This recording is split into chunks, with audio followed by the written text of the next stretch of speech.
Hola, ¿qué tal? Muy buenas tardes. Como en cada ocasión, bienvenidos a esta sesión semanal de la Agrupación Mexicana para el Estudio de la Hematología.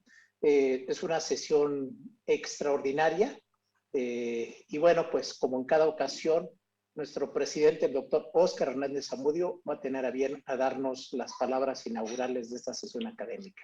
Por favor, doctor Óscar.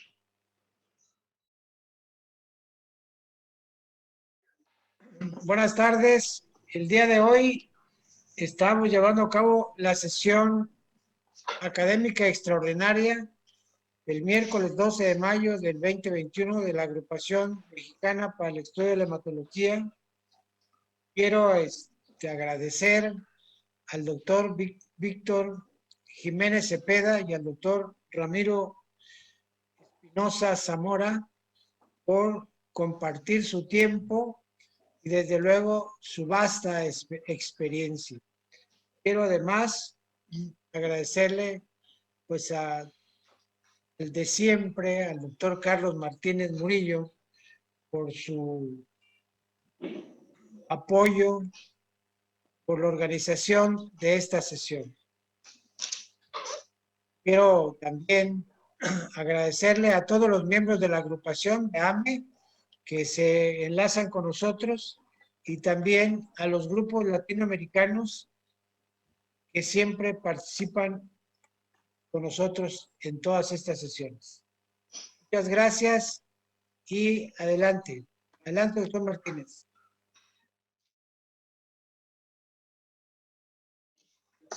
Pues bien, muchas gracias al doctor Óscar, nuestro presidente. Y bueno, el día de hoy tenemos sesión de mieloma múltiple. Hemos tenido prácticamente más de 40 sesiones académicas, varias sesiones de mieloma múltiple.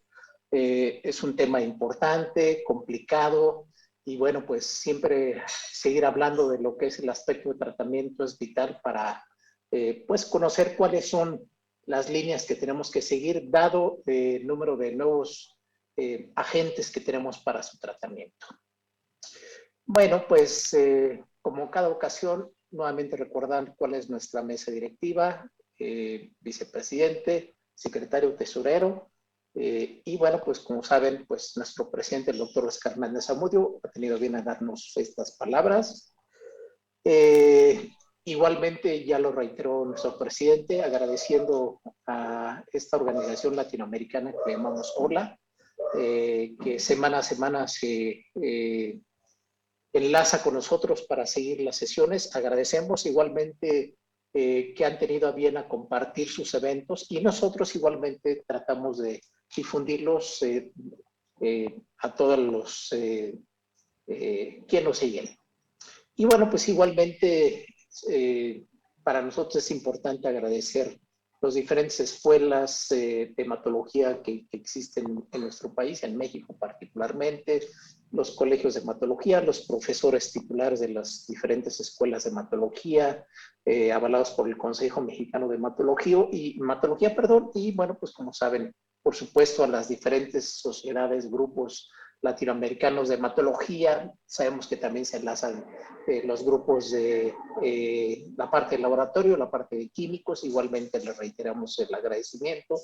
Igualmente sabemos que hay enfermería, que por cierto aprovechamos para felicitar a todo el grupo de enfermería, el equipo de enfermería, porque hoy se conmemora el Día Internacional de la enfermera o del enfermero o de enfermería. Muchas felicidades. Bueno, brevemente, ¿cuáles son los próximos que tenemos en puerta? Bueno, si bien es cierto, nuestro evento, que es de la Agrupación Mexicana para el Estudio de la Hematología, que como ven ahí, lo vamos a tener a finales de octubre. Queremos hacerlo un tema híbrido. Ya están abiertas las inscripciones. En verdad, tenemos un programa que estamos cada día haciendo más fuerte para ustedes. Tenemos un día, como ustedes saben, dentro del Congreso, apoyados por la Sociedad Americana de Hematología.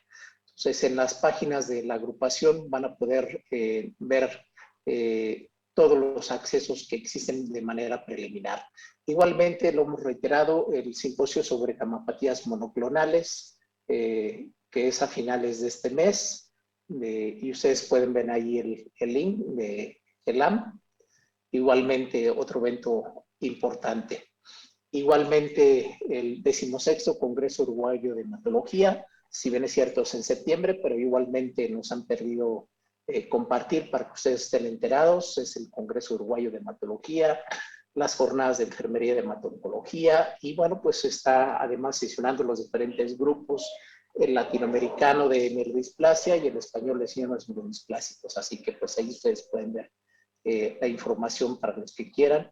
Igualmente sabemos que está llevando de manera continua esta sesión que hemos estado difundiendo semana tras semana, el curso teórico práctico de secuenciación masiva en el diagnóstico de nucleas hematológicas.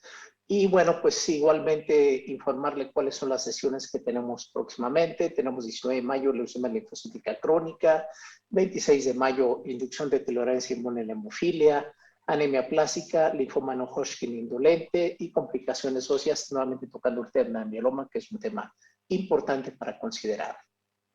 Bueno, este es el programa académico que tenemos el día de hoy. El programa está así, pero vamos a empezar de la siguiente forma. Vamos a empezar secuencia de primera línea en el tratamiento de mieloma múltiple a cargo del doctor José Ramiro Espinosa Zamora. Y inmediatamente después vamos a hablar de tratamiento del mieloma múltiple en recaída temprana a cargo del doctor Víctor Jiménez Cepeda. Bueno, algunas palabras del doctor Víctor Jiménez Cepeda, es profesor asistente de medicina en la Universidad de Calgary y científico clínico del Centro Oncológico Tom Baker en Calgary, en Alberta, Canadá.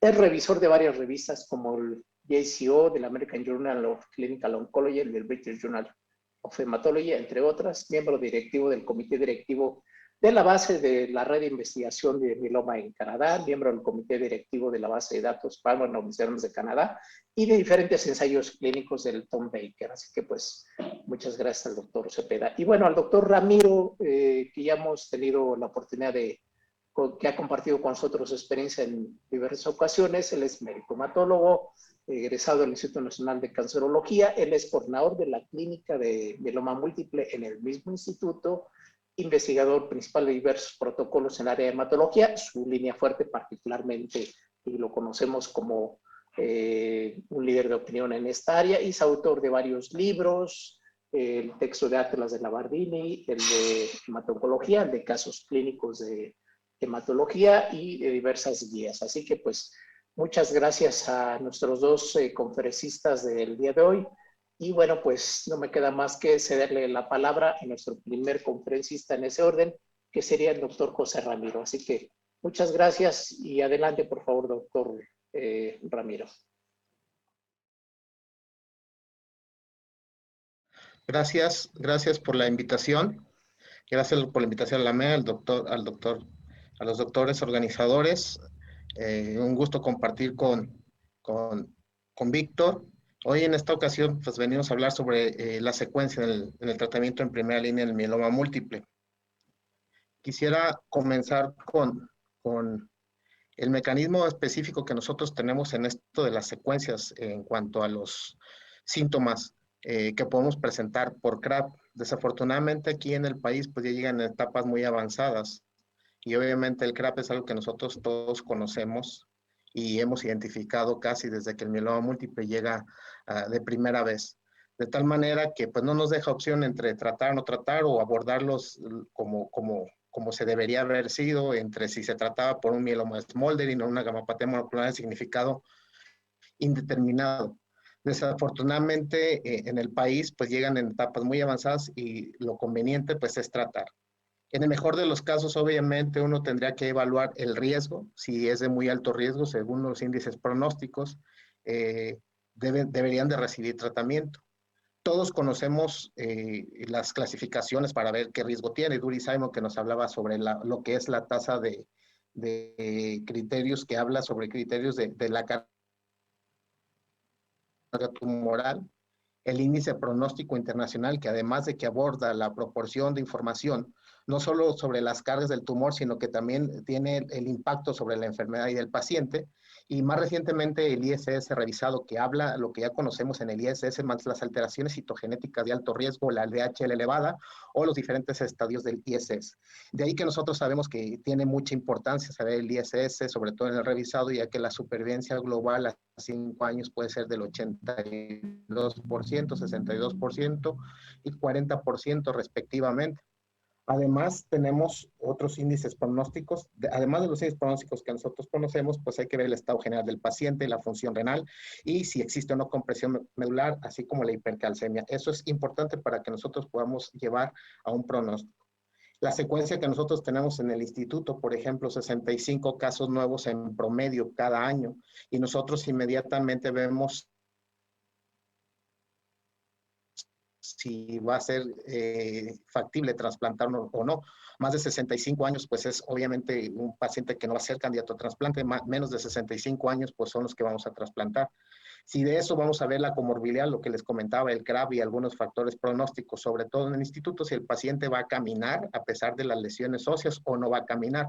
Se requiere de ingresar a la terapia, a la unidad de trasplante, pues con sus propios pies, porque tiene que valerse por sí mismo dentro de la unidad de trasplante, de tal manera que la mejoría en la enfermedad ósea y la recuperación de las alteraciones óseas, que el paciente camine y no dependa de un aparato ortopédico como silla de ruedas o camilla, pues es importante y esencial para que nosotros podamos tener el criterio para ir a trasplantar.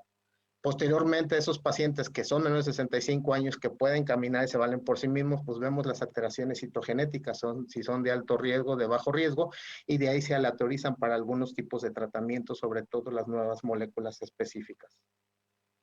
Es importante que nosotros sepamos que cerca del 50% de todos los pacientes que llegan al diagnóstico de mieloma múltiple tienen menos de 70 años durante este diagnóstico. Nosotros normalmente el inferior de tratantes para definir qué tipo de población vamos a ver.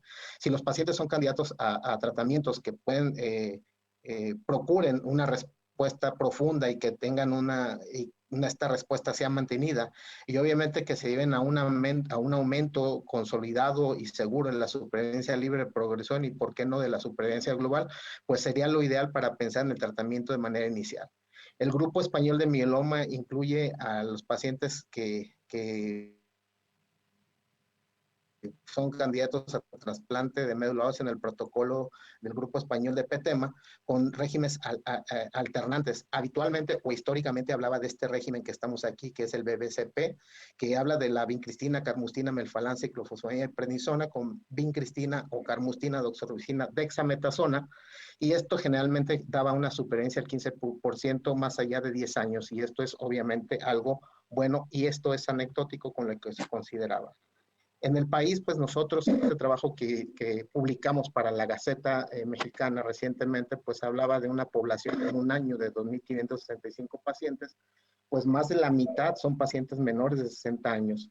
Casi el 50%, al igual que lo que marcaba la literatura, pues son pacientes factibles de trasplantarse, son pacientes que deben de ser considerados para un tratamiento con trasplante autólogo de células progenitoras hematopoéticas, con los cuales podemos asegurar un pronóstico favorable y con lo cual nosotros pudiéramos asegurar que el paciente, en base a la edad, recuperarlo y enviarlo a el trabajo económicamente hablando. De tal manera que todos los pacientes candidatos a recibir trasplante tienen un régimen de tratamiento y este tratamiento habitualmente se considera una inducción, más algunos hablan de alguna consolidación, pues seguidos de un trasplante autólogo de células progenitoras y posteriormente un mantenimiento con al menos uno de los diferentes inmunomoduladores que nosotros tenemos. Se están investigando cada vez nuevas vías de activación y es lo que nosotros esperamos. Se comenzaron a utilizar, al principios de este siglo, se comenzaron a utilizar los tratamientos combinados, sobre todo con bortezomib, con algunos alquilantes como la ciclofosfamida o los antraciclenos con doxorubicina o dexametasona, que son los esquemas BCD y PAT. La introducción de que nosotros empezamos a utilizar también la talidomida como tercer fármaco, además de haber utilizado el bortezomib y la dexametasona, se utiliza hoy en día como un estándar de tratamiento y es uno quizá de las piedras angulares en los países pobres de América Latina y aquí en nuestro país. Para todos los regímenes de inducción, para los que tienen previsto realizar un trasplante, se debe reunir que los tratamientos de inducción sean eficaces, que tengan una menor toxicidad y que permitan una recolección adecuada de las células progenitoras hematopoyéticas. La adición de un inhibidor de proteosomas, como es el bortezomib, o un inmunomodulador como la talidomida y la pomalidomida, va a producir un efecto sinérgico que puede favorecer y potenciado junto con la dexametasona. Ellos constituyen hoy en día la base de los tratamientos de inducción y generalmente pues los esquemas de elección más comúnmente utilizados, por ejemplo, en Europa, en España, el BTD. El BTD es más eficaz que el BCD y es similar y a su vez es similar al esquema con doxorubicina. Aún así, estos regímenes no se deben de dejar olvidados, ya que sus beneficios han sido confirmados y comprobados de manera anecdótica, y en aquellos casos donde exista intolerancia a los inmunomoduladores, pues puede ser útil para poder continuar con un tratamiento específico. Hay diferentes estudios que han hablado acerca de cuál va a ser el mejor tratamiento de inducción o cuál ha sido consolidándose con el tiempo el mejor tratamiento de inducción. El grupo español habló del BTD, que tradujo una supervivencia libre de progresión mejores que la talidomida de dexametasona, que el BCD y la asociación con el antracicleno.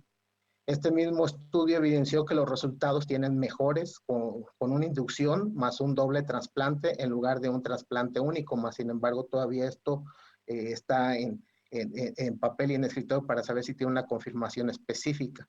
El estudio GEM 2012 asoció a la lenalidomida en lugar de la talidomida y generó el esquema BRD y mostró que tenía una eficacia muy buena, con una supervivencia libre de progresión de 58.8%, con una mediana de seguimiento de 45.5%, 45.5 meses, perdón, y mejor que el BTD, y con una mejor tolerancia, sobre todo en lo que corresponde a la neuropatía y a las escasas tasa de discontinuación que tiene la talidomida. Es decir, la lenalidomida vino a dar este plus sobre la toxicidad que nosotros conocemos con la talidomida.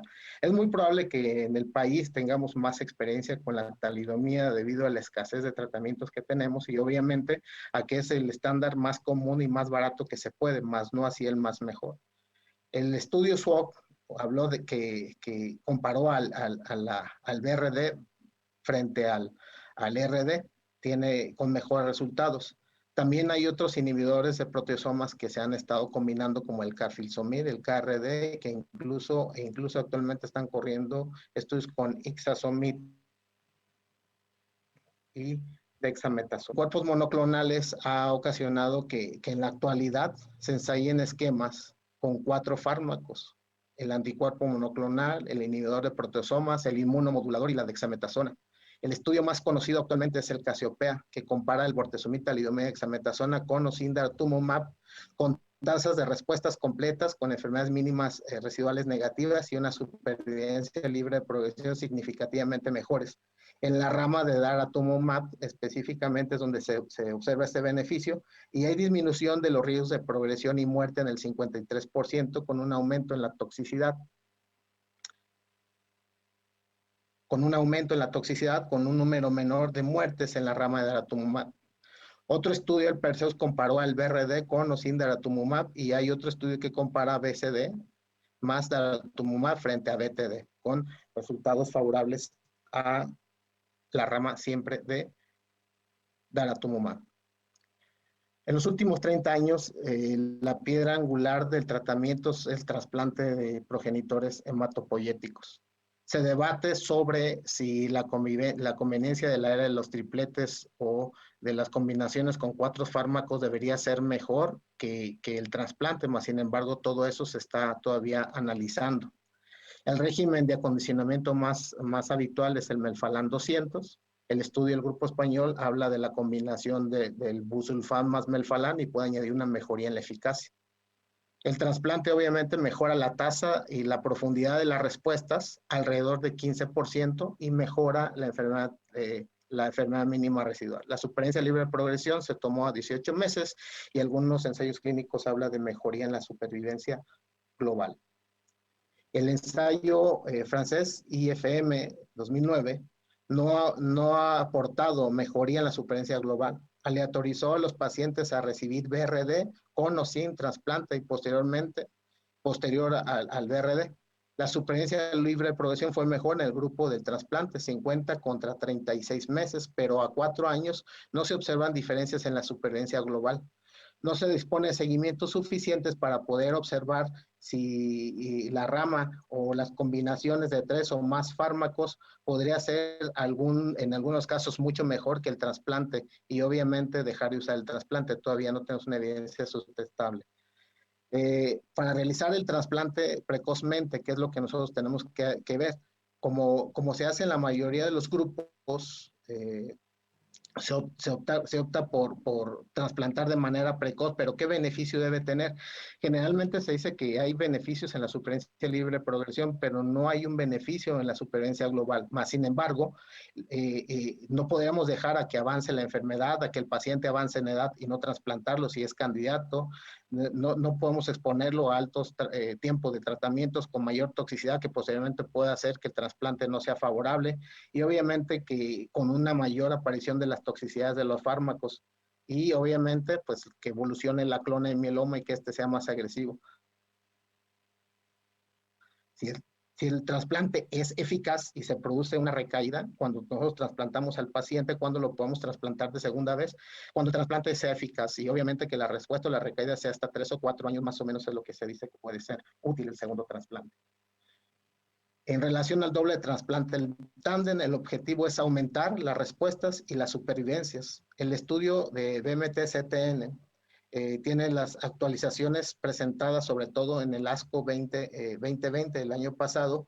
Sigue sin evidenciar con un seguimiento a 6 años mayor eficacia en los términos de supervivencia global y supervivencia libre de progresión, por lo que posiblemente no se debe utilizar fuera del contexto de ensayos clínicos o en casos muy seleccionados de pacientes.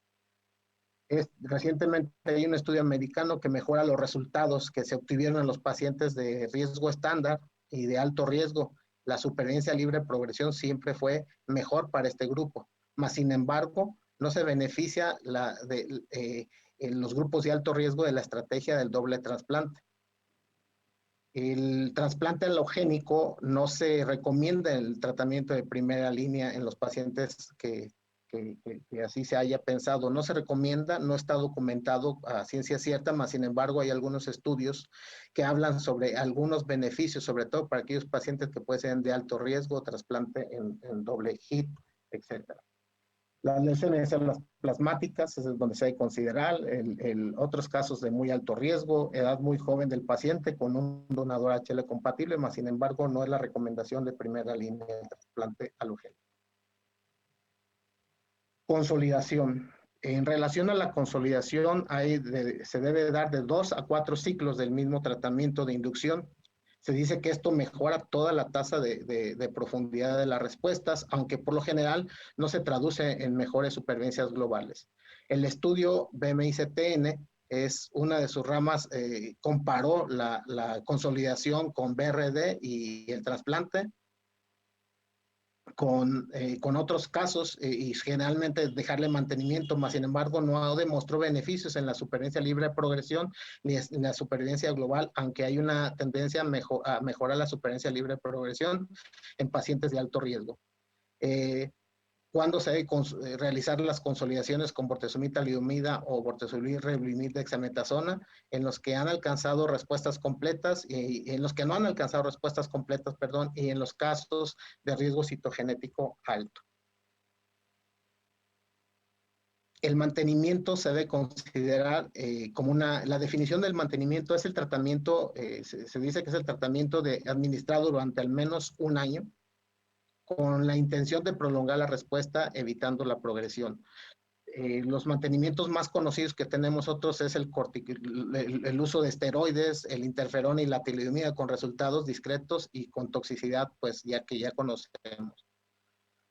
Los estudios más importantes que hablan del mantenimiento es el que se asocia a la lenalidomida en mantenimiento, que es un estudio de 3 grupos, el estudio francés, el italiano y el americano. Considera la lenalidomida que es el más utilizado para los protocolos de mantenimiento y el más aprobado, y que produce un aumento en la supervivencia libre de progresión si se toma a 2 años. Hay diferentes metaanálisis y que hablan de un aumento en la supervivencia global a 2.5 años y que aumenta la tasa de segunda neoplasia. Más sin embargo, en algunos casos se habla de que el riesgo-beneficio usarlo o no usarlo a favor del mantenimiento y sus mejores respuestas comparado con la segunda neoplasia, pues el riesgo-beneficio siempre va a ser mejor a favor de la lenalidomida. El grupo holandés demostró que tenía dentro del mantenimiento con bortezomib que mejoraba la supervivencia libre de progresión y la supervivencia global. El grupo español, PETEMA, solo observaron ventajas en la supervivencia global en los pacientes con citogenética de alto riesgo y en algunos grupos se asocia al bortezomib, que asocia al bortezomib al mantenimiento con la lenalidomida si el paciente presenta de lesión del 17. Una de las limitaciones es la toxicidad, obviamente, y la administración, la vía de administración, pero esto se ha mejorado recientemente con la adición del bortezomib subcutáneo. En la actualidad se está buscando mantenimientos con ixazomib y también con daratumumab o ixazomib se está explorando, pues pueden desempeñar algún papel en el mantenimiento y esto genera un beneficio favorable. ¿Cuál es la finalidad del mantenimiento? Pues obtener una tasa alta de respuestas profundas con una enfermedad mínima residual negativa, esto es menor a la 10 a la 5 o quizá mucho mejor 10 a la menos 6, con respuestas metabólicas con PET negativo y por lo cual con esto mejora la supervivencia libre de progresión y muy posiblemente la supervivencia global de manera prolongada. El estudio Casiopea, en cuanto a los diferentes futuros de los tratamientos en los pacientes jóvenes, Casiopea aporta grandes alternativas. Casiopea aleatoriza el bortezomib, talidomida, dexametasona más daratumumab durante 4 ciclos, más trasplante y posteriormente 2 ciclos con consolidación con bortezomib, talidomida, dexametasona y daratumumab. El mantenimiento se realiza con daratumumab cada 8 semanas versus dejarlo sin daratumumab. La tasa de respuestas completas estrictas se observa primero, es el objetivo primario del estudio, más con daratumumab tuvo respuestas completas estrictas entre el 29% versus 20%, así como una supervivencia libre de progresión con una probabilidad de 18 meses del 93% contra un 85%. Todavía este estudio falta extenderlo más, falta alargarlo más para ver si hay evidencia suficiente sobre el seguimiento y saber el beneficio que puede existir sobre la supervivencia global. Otro estudio, el estudio GRIF, que es un ensayo clínico fase 2 que aleatoriza el bortezomib, Revlimid, dexametasona con daratumumab durante 4 ciclos, más trasplante y posteriormente 2 ciclos de consolidación con bortezomib, talidomida, dexametasona más daratumumab y mantenimiento los realiza con talidomida más o con o sin daratumumab durante 2 años. Solo se dispone de resultados en relación a la respuesta completa estricta, que aunque es mejor en la rama de 4 fármacos, no alcanza significancia estadística aún. Y esto pues hay que esperar. El ensayo clínico Perseus habla de un diseño fase 3 con un mantenimiento que aleatoriza la lenalidomida hasta la progresión o intolerancia contra la daratumumab más lenalidomida durante 2 ciclos. Tras los cuales nosotros podemos identificar que las terapias dobles con los pacientes tienen con enfermedad mínima residual positiva versus solo lenalidomida en los pacientes con enfermedad mínima residual negativa. El estudio Forte aleatorizó a los pacientes entre 3 ramas de inducción, que es carfilzomib, ciclofosfamida, dexametasona por 4 ciclos, carfilzomib, lenalidomida, dexametasona por 4 ciclos y carfilzomib, lenalidomida, dexametasona por 8 ciclos. A pesar de que tras el 4º ciclo todos los pacientes se les hacía la recolección de células progenitoras hematopoyéticas, en el último grupo no se trasplanta, pero sí en los 2 primeros y posteriormente se va a realizar 4 ciclos de consolidación con los mismos esquemas que en cada uno de los brazos se inició de manera inicial. Finalmente se aleatorizan a todos los pacientes entre Revlimid o Revlimid carfilzomib, lo que notó que posteriormente tenían mejoría en las respuestas en las ramas de inducción con lenalidomida en comparación con la ciclofosfamida y tasas similares en las respuestas con enfermedades mínimas residuales a favor de los mayores ciclos con consolidación con lenalidomida. No hay suficiente seguimiento para discernir entre la rama del trasplante o no, y si tendrá resultados similares en la supervivencia global y supervivencia libre de progresión. Este cuadro es un resumen que habla de los ensayos clínicos específicos y cuáles son los objetivos que se pretenden alcanzar, que es prácticamente un poco lo que estuvimos hablando de manera inicial. Todos los ensayos que están en la fase de primera línea para los pacientes que son candidatos a trasplantes, cuáles son las respuestas, cuáles son los seguimientos y qué es lo que se pretende alcanzar y cuáles son los puntos que se han aclarado. Para aquellos pacientes que no son candidatos a recibir trasplante, los regímenes más utilizados son melphalan, prednisona, bortezomib, que es el ensayo VISTA, o la lenalidomida dexametasona, que es el estudio FILS. Quizá el tratamiento más conocido históricamente por nosotros es melphalan, prednisona. El estudio VISTA ha tenido diferentes modificaciones posteriormente y se ha realizado para mejorar la toxicidad asociada al bortezomib, así como con el tratamiento del inmunomodulador de segunda generación como la lenalidomida dexametasona. Se supuso que un cambio en el tratamiento de los pacientes con mieloma múltiple no candidatos a recibir el trasplante iba a ser beneficioso con este tipo de movimientos. El ensayo del grupo español comparó al melphalan y a la prednisona con melphalan dexametasona sin que existiera alguna significancia estadística, ni mejoría, ni dato a aportar para ello. Si nosotros abordamos los esquemas que ya conocemos tradicionales con los nuevos fármacos, pues tenemos diferentes ensayos y diferentes estudios y diferentes grupos que hablan de algunas mejorías significativas. Por ejemplo, cuando hablamos de melphalan prednisona con o sin talidomida, tenía ventajas de 5 meses en la supervivencia global, 20 contra 15 meses, y de 7 meses en la supervivencia global, 39 contra 32 meses. En un metaanálisis con diversos ensayos clínicos se ha usado el régimen de melphalan prednisona talidomida con los resultados que ya hemos contado. Tiene alta toxicidad, 35% de pacientes abandonaron el tratamiento, es decir, la talidomida es un factor de abandono en los tratamientos por la toxicidad, neuropatía y trombosis. 1 de cada 3 pacientes descontinuó la talidomida y principalmente aquejaban a ello una neuropatía en el 15% de los casos de considerable. El melphalan, la prednisona y el bortezomib, que fue modificado en el estudio VISTA, se publicó en el 2008 con una gran influencia del grupo español. Se habló de 9 ciclos y se constituyó hasta la actualidad uno de los estándares de tratamiento, sobre todo al momento de modificar la pauta de aplicación semanal del bortezomib a cada 2 semanas, con una disminución en la toxicidad y mayor tolerancia. Aparte que es mejor tolerado, ha mostrado que es más eficaz y recientemente se efectuó la administración de bortezomib subcutáneo que produce una mejoría todavía en la toxicidad y mejor apego, menos tiempo hospitalario, etc. La mejoría es a más de 6 meses con la supervivencia libre de progresión frente al melphalan prednisona, 22 versus 15 meses, y la supervivencia global es más de 1 año, 52 a 43 meses respectivamente, con una disminución del 30% del riesgo de fallecer, con un aumento del riesgo en cuanto a tener otras toxicidades como las segundas neoplasias que también se le asociaban al melphalan. 2 estudios analizaron los posibles beneficios que podía añadir la talidomida al esquema VISTA.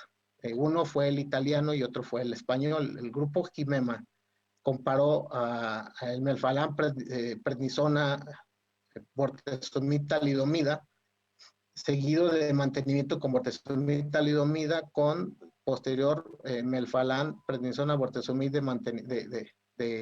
para ambos ramas. La supervivencia libre de progresión mejoró en alrededor de 11 meses, con una supervivencia global de 5 años de 10%, 61% versus 51%.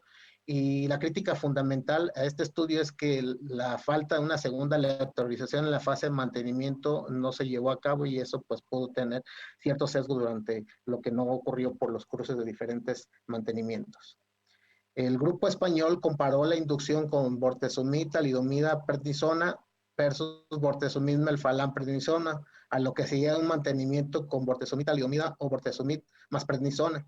La supervivencia libre de progresión fue mejor en la rama de mantenimiento con bortezomib talidomida, 32 versus 24 meses, y se observó una toxicidad mayor que no se produjo que no tradujo los resultados positivos en cuanto a la supervivencia. Otro ensayo, el ensayo Clarion, que habla de carfilzomib melphalan prednisona, no ha logrado mejorar los resultados de la combinación con melphalan prednisona bortezomib en cuanto a lo que corresponde a la supervivencia global y supervivencia libre de progresión.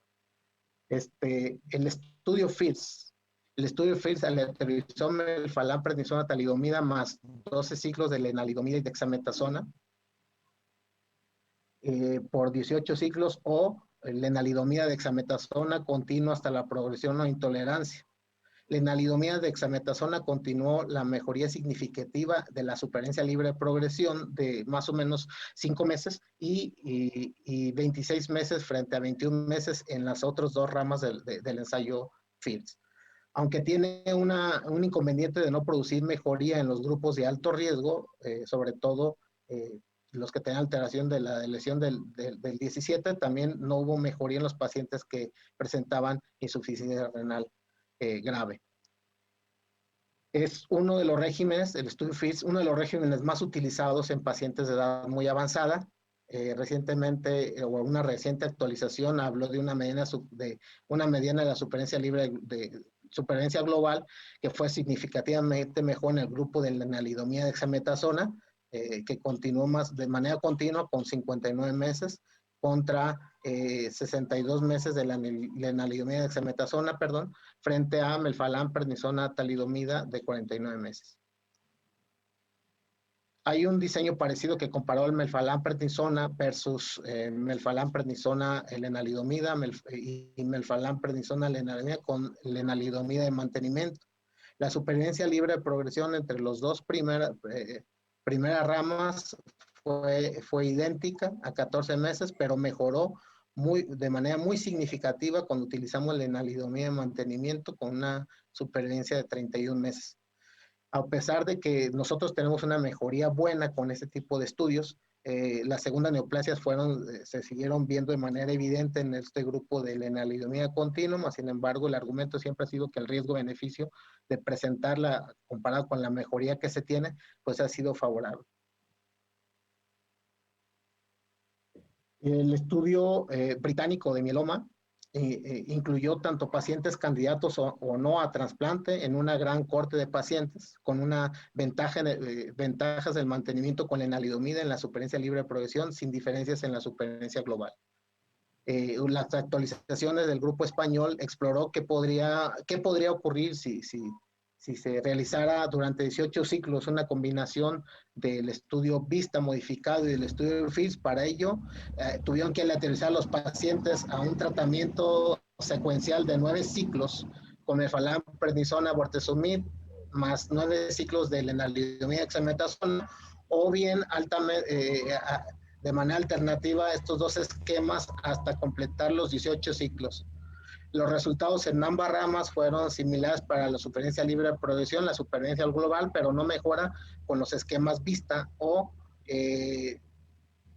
con lenalidomida dexametasona utilizada únicamente. Así que la supervivencia global libre de progresión fue de 34 meses y la supervivencia global a 3 años es de 74%.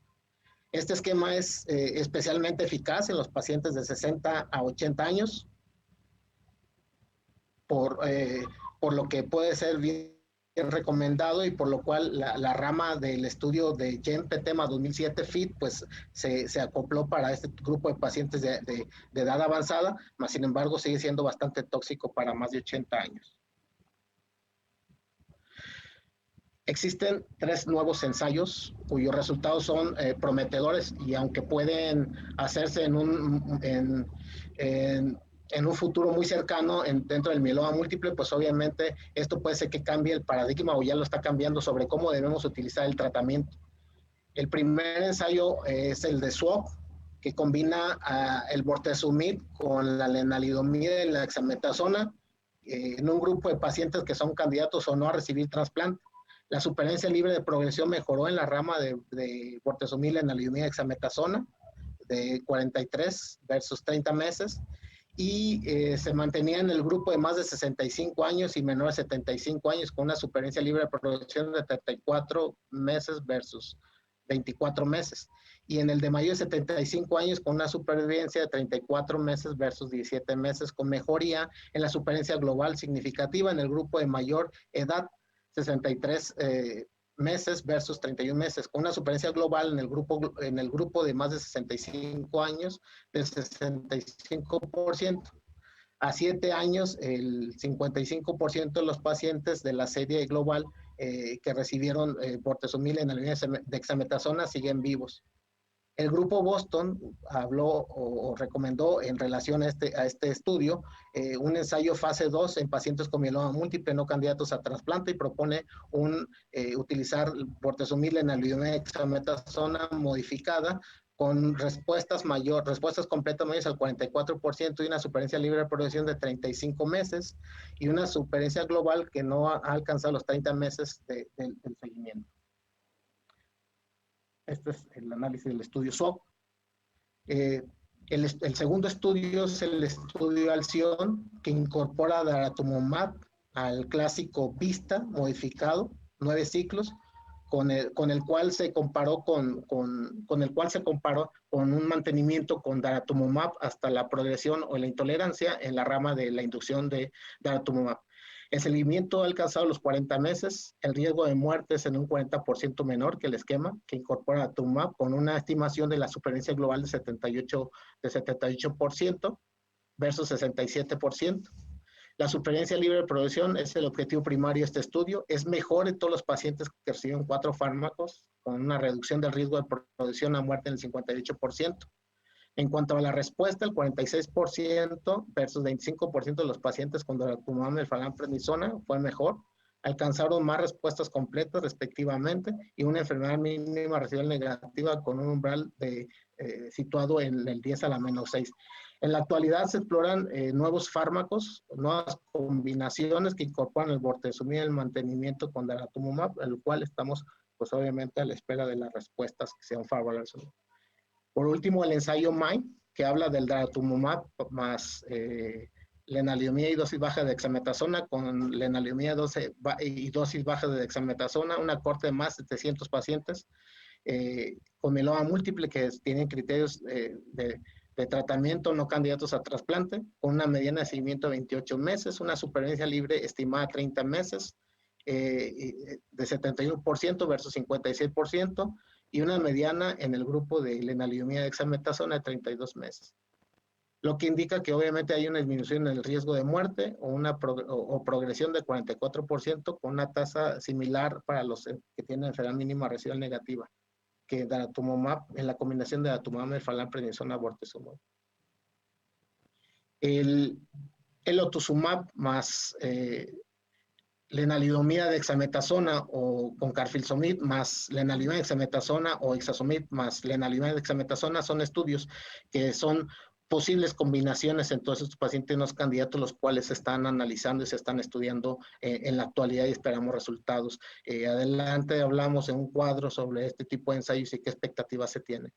El isatuximab, una intensidad de 38, se analiza en ensayos clínicos que se van a aleatorizar para recibir bortezomib, lenalidomida dexametasona con o sin el ixazimab y esperamos pues los resultados favorables. El ensayo clínico CEPHEUS aleatoriza bortezomib, lenalidomida dexametasona con o sin daratumumab subcutáneo con un mantenimiento con lenalidomida dexametasona en la rama de bortezomib, lenalidomida dexametasona versus daratumumab subcutáneo versus lenalidomida dexametasona en el brazo experimental, con estudios favorables hacia las combinaciones que habla del daratumumab. El estudio francés habla de los pacientes frágiles y se recomienda utilizar lenalidomida daratumumab subcutáneo de manera continua contra lenalidomida más baja dosis de dexametasona. Se dice que es beneficioso en los pacientes frágiles utilizar daratumumab subcutáneo más lenalidomida. Hoy por hoy el estándar de los pacientes de edad avanzada en mantenimiento o seguimiento es pues el duplete lenalidomida dexametasona si la comorbilidad es muy alta. El ensayo Keystone Compara la lenalidomida con dexametasona, con o sin pembrolizumab. El pembrolizumab, pues, un inhibidor del PD-1, y obviamente que se trata de regresar al paciente a la respuesta inmunológica dentro de la médula ósea, que evita que célula plasmática siga haciendo las suyas dentro de la médula ósea. Pues obviamente tuvo resultados de manera inicial favorables, pero sin embargo, por la mortalidad que se asoció en la rama del pembrolizumab, pues se tuvo que cerrar. Hay actualizaciones en el FIT, como habíamos dicho, del grupo PETEMA, que aleatoriza a todos los pacientes con esquemas secuenciales de lenalidomida, carfilzomib, dexametasona, con o sin daratumumab, y los seguimientos en meses. Tras una consolidación con los dos primeros brazos, lenalidomida, dexametasona y daratumumab por 4 ciclos, los pacientes de este tipo de 2 ramas se consolidan en cuanto a la función de tener una enfermedad mínima residual negativa entre el grupo de daratumumab a 2 años y lenalidomida hasta la progresión versus no mantenimiento, con mejoría pues, favorable siempre con la combinación de daratumumab. Los ensayos clínicos que están corriendo actualmente sobre los pacientes no candidatos a trasplantes, con cuáles son las medianas de supervivencia y cuáles son las supervivencias globales, qué ventajas y qué efectos favorables se han visto a favor de cada uno de ellos son los que se documentan en este cuadro. Siempre las combinaciones a favor de tripletes o cuatrupletes son favorables. Siempre las combinaciones a favor de esquemas que puedan favorecer la aplicación, que no requieran hospitalización, que su costo sea favorable y accesible, pues van a ser quizá los mejores.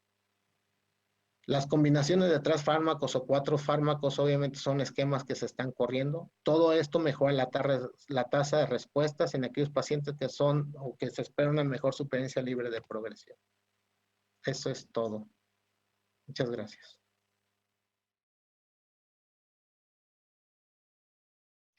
Hola, muy buenas tardes. Muchas gracias a la Agrupación Mexicana para el Estudio de la Hematología, al doctor Oscar Hernández, al doctor Carlos Martínez, a Ramiro por la invitación para esta presentación, y también a BMS Celtin por la invitación para esta presentación.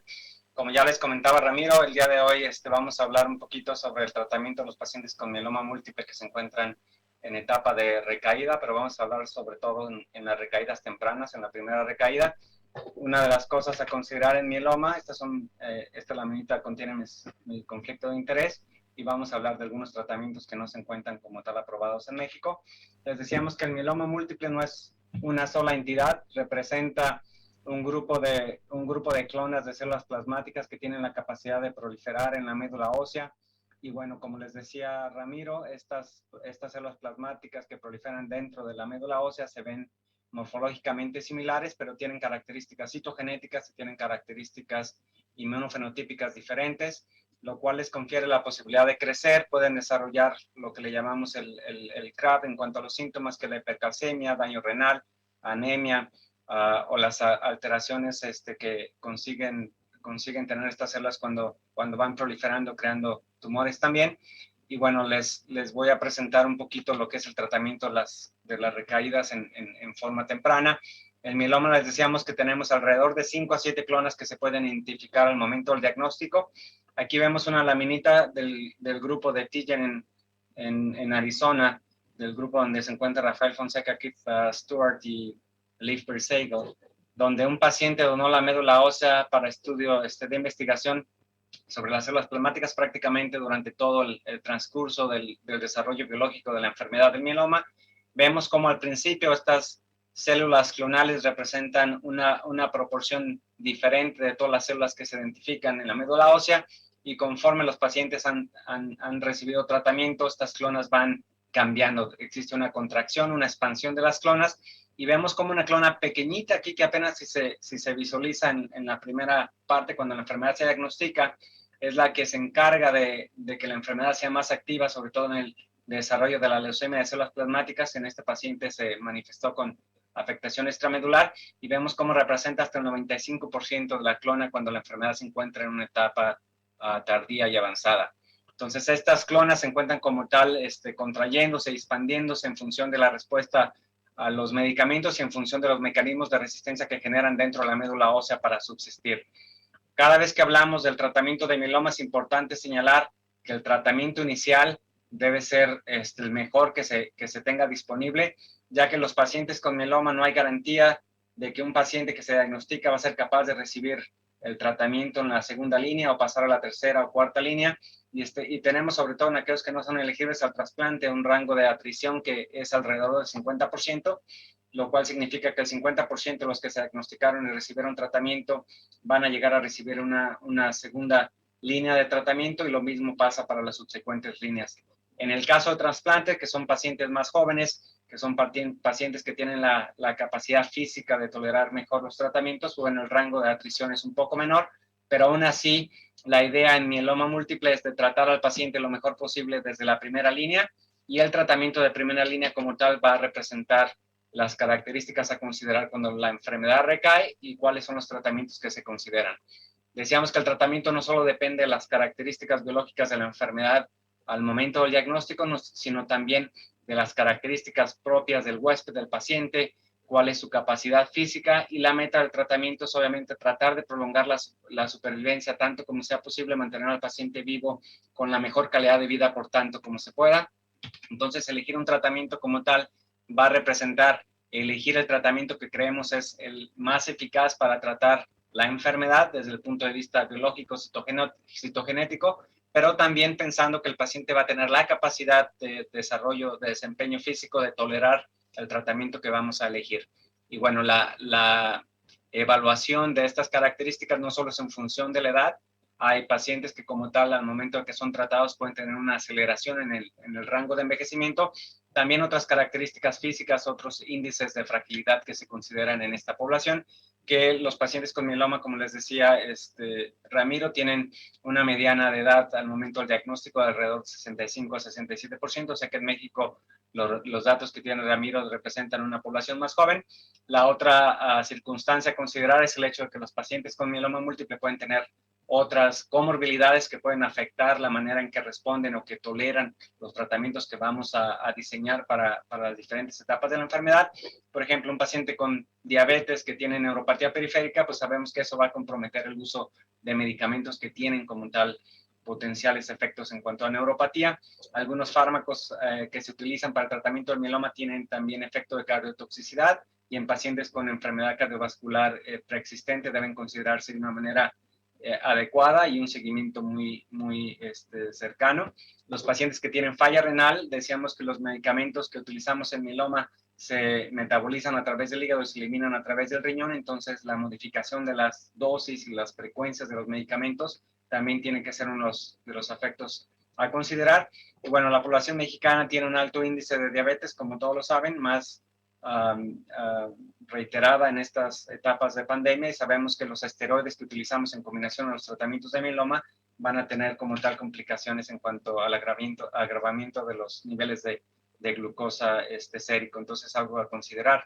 Hoy en día tenemos nuevos medicamentos, y esto va desde terceras generaciones en cuanto al uso de inmunomoduladores. Tenemos nuevas generaciones de inhibidores de proteasomas, y el uso de anticuerpos monoclonales ha venido a revolucionar la manera en la que tratamos el mieloma múltiple y también a incrementar los rangos de supervivencia en estos pacientes. De una manera general, dependiendo del tratamiento que se elija en la primera línea, va a ser la segunda línea de tratamiento, la primera recaída que se necesita tratar. Como les decía al principio, sobre todo en el grupo que no es elegible a trasplante, el 50% de los pacientes que se diagnosticaron con una edad mayor a 65% no va a ser capaz de sobrevivir para llegar a esta línea de tratamiento, la primera recaída, pero una vez que se encuentran en recaída o que tienen una enfermedad refractaria, los pacientes van a recibir el segundo tratamiento en función de lo que recibieron en el primer tratamiento. Entonces, de manera general, podemos segregar dos grupos, el grupo de pacientes que son sensibles a la enalidomida y el grupo de pacientes que son refractarios a la enalidomida, y vamos a hablar de las características propias en cuanto a los tratamientos en estos dos grupos. Primero vamos a hablar del grupo que es sensible a la enalidomida. No necesariamente significa que los pacientes no han recibido la enalidomida, pero que al menos no lo han recibido en los últimos meses y que no han tenido progresión como parte de este tratamiento. Entonces, cuando analizamos pacientes con recaídas tempranas, este es uno de los primeros estudios que evaluó el uso de carfilzomib en asociación con lenalidomida y dexametasona, y vemos cómo hay cerca de una tercera parte de reducción del riesgo de progresión o muerte comparada con el grupo que solo recibió tratamiento con lenalidomida y dexametasona, y vemos aquí la supervivencia libre de progresión de cerca de 30 meses comparado con 17.6 meses en el grupo control. Las respuestas globales son mayores en este grupo con carfilzomib, 87% comparado a 70%, y bueno, dentro de las características a considerar, la supervivencia global, particularmente importante en este caso, mejoró después de una línea de tratamiento, y bueno, las toxicidades son las que hoy en día conocemos en el uso de carfilzomib. En la siguiente laminita les voy a presentar la adición de un nuevo inhibidor de proteasoma con uso oral, que es el ixazomib. Este medicamento, como se ha considerado que dentro de los inhibidores de proteasomas quizá es el más débil del grupo, de la familia de estos medicamentos. Aquí vemos cómo la combinación con lenalidomida y dexametasona disminuye en un 12% el riesgo de progresión o muerte. Si evaluamos la supervivencia libre de progresión, la mediana de supervivencia libre de progresión es 20 meses comparada con 16.6 meses en el grupo control. Desafortunadamente, este estudio fue un estudio negativo, las respuestas son similares, pero el reporte que se ha hecho recientemente de este estudio considera lo que se llama beneficio clínico. Particularmente los pacientes de alto riesgo fueron los que mejor efectos tuvieron en cuanto a la supervivencia libre de progresión, y eso habla que la combinación de un inmunomodulador con un inhibidor de proteasoma parece en el grupo de alto riesgo citogenético ser una de las características importantes a considerar en cuanto a su tratamiento. Uno de los medicamentos que ha venido a revolucionar el tratamiento de mieloma ha sido el daratumumab, o el uso de anticuerpos monoclonales, particularmente daratumumab, que es el primero que se empezó a utilizar en estudios de fase clínica. Aquí vemos en pacientes que tienen una línea de tratamiento cómo se puede encontrar una reducción del riesgo de muerte o de progresión en el 58% de los casos, con una supervivencia mediana libre de progresión de 53 meses comparada con 19.6 meses.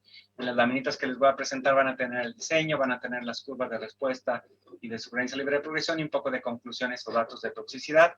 Aquí vemos cómo el rango de respuesta global es mayor en el grupo de pacientes que recibe daratumumab, y una de las cosas que se observa por primera vez en este tipo de estudios es el tener enfermedad residual mínima negativa en el grupo de pacientes con enfermedad recaída, que hasta este entonces no se había demostrado en un grupo, y sobre todo 32% de los casos que fueron tratados con daratumumab se demostraron que fueron negativos a enfermedad residual, lo cual es importante. Aquí consideramos los 3 estudios y nada más analizamos lo que es la intención de tratar, que es la barra negra, con el grupo de manera global, y vemos cómo la combinación con lenalidomida y dexametasona parece ser el tratamiento que mejores resultados tiene. Esta es una evaluación de 3 estudios donde se utiliza daratumumab, que es el Pollux con lenalidomida y dexametasona, el Castor con bortezomib y dexametasona, y el Candor, que incluye carfilzomib con daratumumab y dexametasona, y vemos cómo los 3 estudios son claramente estudios que favorecen el uso de daratumumab cuando se compara con el grupo control. El uso del trasplante ha sido, como les decía Ramiro, criticado o hemos tratado de sustituir con los nuevos medicamentos que parecen tener una eficiencia muy importante, como les presentaba los datos en cuanto al estudio Maya.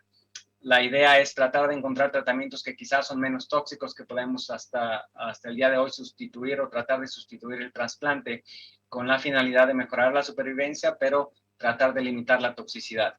Cuando un paciente recibe un trasplante, en función al tratamiento con o sin mantenimiento, ya sea lenalidomida o bortezomib, se considera que un paciente que tiene un trasplante sin mantenimiento, una respuesta de al menos 2 años, es lo suficientemente buena como para considerar el trasplante como segunda línea, un trasplante de rescate, como una posible alternativa en este grupo de pacientes. Hoy en día, con los costos que tenemos de estos medicamentos, considerar un trasplante de esta forma, pues obviamente nos reduce el costo global de todo el tratamiento de un paciente, pero con la llegada de lenalidomida de mantenimiento, el usar 2 años como la supervivencia libre de progresión necesaria para considerar un trasplante de rescate, pues es insuficiente. Entonces se considera que pacientes que tienen lenalidomida de mantenimiento se debe considerar al menos 3 a 4 años como el efecto necesario para considerar que se puede hacer un trasplante de rescate con un beneficio mayor. Y bueno, decíamos que los pacientes de mieloma múltiple se van a tratar en la primera recaída en función de su sensibilidad a los medicamentos que vamos a mencionar. Aquí hacemos la división en lo que es pacientes con sensibilidad a la enalidomida o pacientes que tienen insensibilidad a la enalidomida o refractariedad, que es el grupo que vamos a comentar después.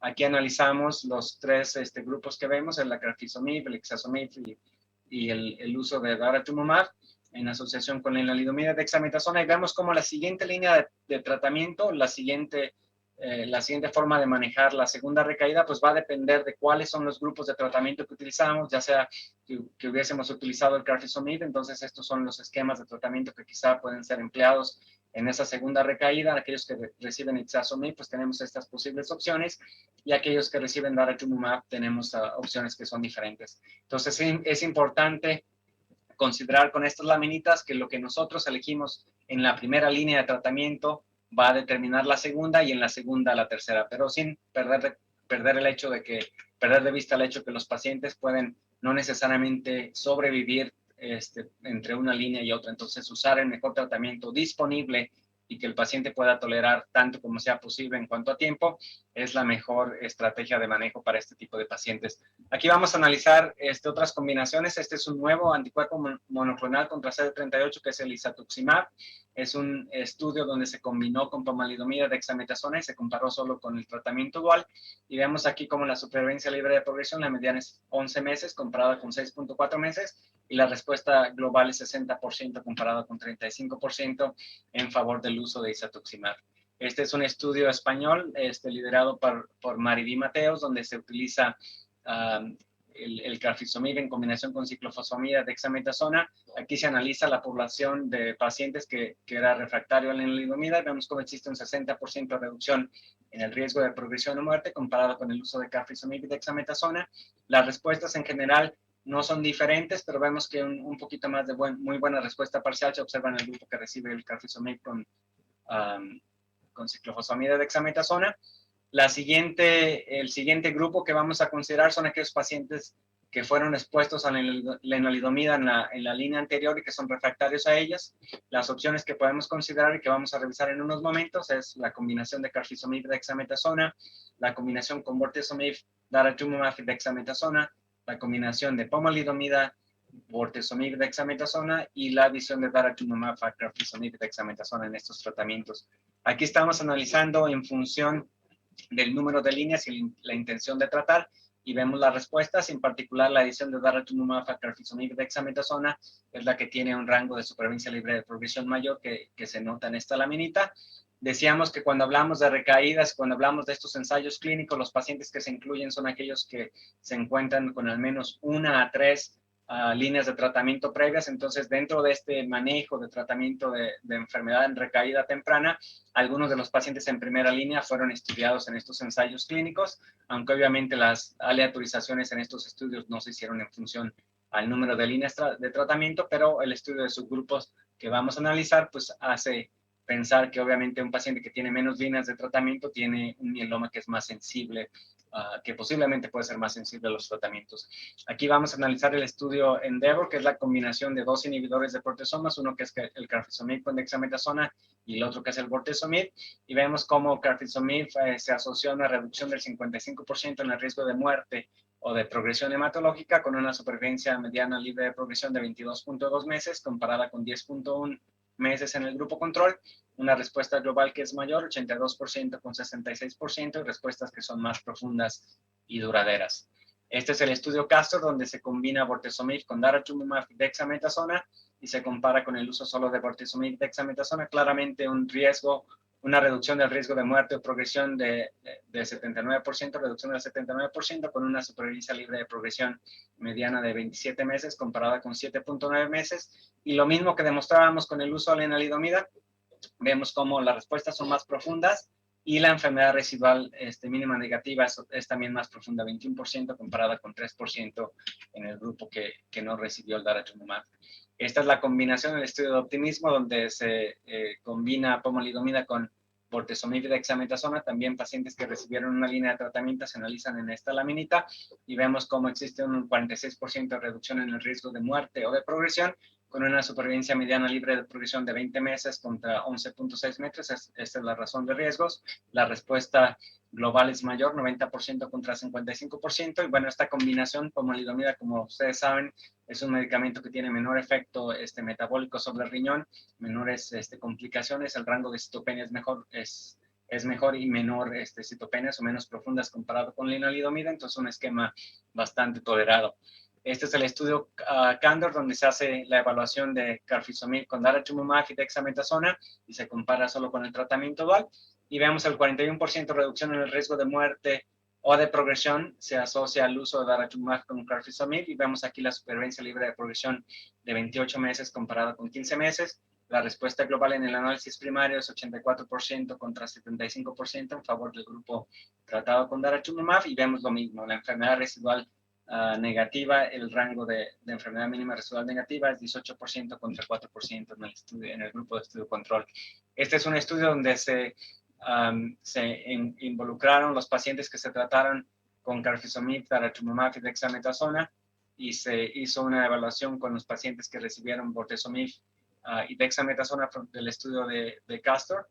Y vemos aquí como el uso de carfilzomib en pacientes que se hizo el mapeo con el otro grupo son similares, pero cuando se compara con bortezomib vemos que el uso de carfilzomib sigue favoreciendo, sobre todo después de los primeros 8 ciclos, una mejor supervivencia libre de enfermedad para el grupo que recibe carfilzomib.